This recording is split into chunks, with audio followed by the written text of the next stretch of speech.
Fresh off a week of mostly steady declines, gas prices continued to slide on Tuesday as the market hovered near a 29-month low. Weighing on prices were forecasts for milder weather and lower heating demand next week than previously expected.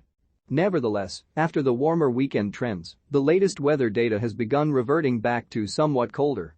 This leaves the pattern averaging not too far from normal for the 15-day period as a whole.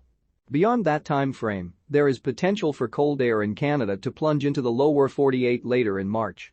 However, throughout this winter, any cold seen in longer-range outlooks has tended to trend warmer as it moves forward in the forecast.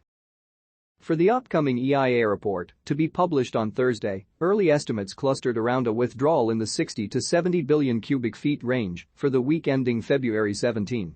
This would compare with the year-ago withdrawal of 138 and 177 BCF 5-year average draw. What is more, after the next two EIA reports are accounted for, the surplus to the 5-year average could swell to more than 300 billion cubic feet. Projections for the end of March are near 1.9 TCF, which puts the market at risk of reaching more than 4.0 TCF at the end of the injection season in October.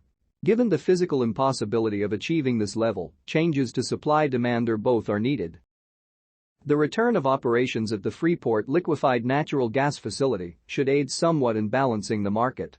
There was good news on that front Monday afternoon. The Federal Energy Regulatory Commission authorized full service to resume on Freeport's 2 liquefaction trains, 8 months after an explosion and fire knocked the terminal offline. One of those trains has already been restarted, but Tuesday's authorization was needed to resume liquefaction operations. The third and final train requires additional approval to restart.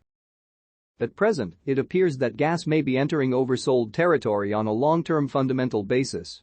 But this alone does not rule out a further natural gas prices decline in the near term.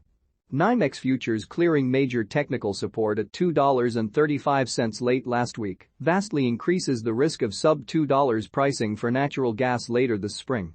The market appears ready to push natural gas steeply lower until storage surpluses stop ballooning or production responds more vigorously to lower prices. However, looking back over the last 10 years, natural gas prices have generally been able to recover from $2 lows relatively quickly. For example, in early 2016, natural gas prices hit a 17-year low of around $1.60 due to mild weather, high levels of natural gas production, and a glut of natural gas in storage. However, prices were able to recover relatively quickly, with natural gas prices rising to $3 by June 2016.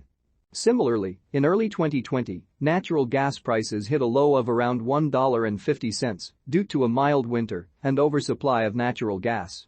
However, prices were able to recover relatively quickly, with natural gas prices rising above $3 by October 2020.